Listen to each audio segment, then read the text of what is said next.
My name is Adria Mossing. I'm a founding partner at Mossing and Navarre. My name is Jim Navarre. I've been practicing as an attorney since 1993. My name is Merna Abusamen. I'm an associate here at Mossing and Navarre. Our client was and is a 58-year-old woman who went to a Chicagoland medical group and was complaining of headaches. Was diagnosed with sinusitis, and ultimately a brain aneurysm went undiagnosed and ultimately ruptured.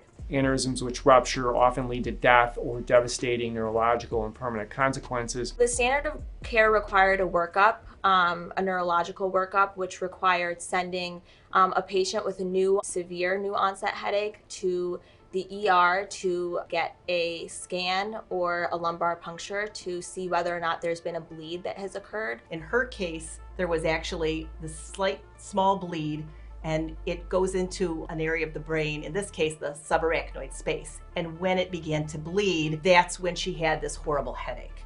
And that warning headache alerted her that there was a problem, and it was our contention that it should have alerted the Chicagoland Medical Group that there was a problem and required further workup. One of the critical issues in the case is when in fact did this sentinel bleed actually occur. And so what we did with DK Global as well as our experts is we came up with a very good integrated timeline to show on the one hand what the medical records provided, and then that the integrated timeline would cut out to the very impressive graphics that were put together to explain this is exactly what was going on in her brain in terms of the sentinel bleed. Using the visual demonstrative at trial was very helpful, especially I know the jury appreciated the demonstrative in narrowing it down, and really especially that sentinel bleed and when that sentinel bleed occurred was a big deal in this case. There's no doubt that that convinced the jurors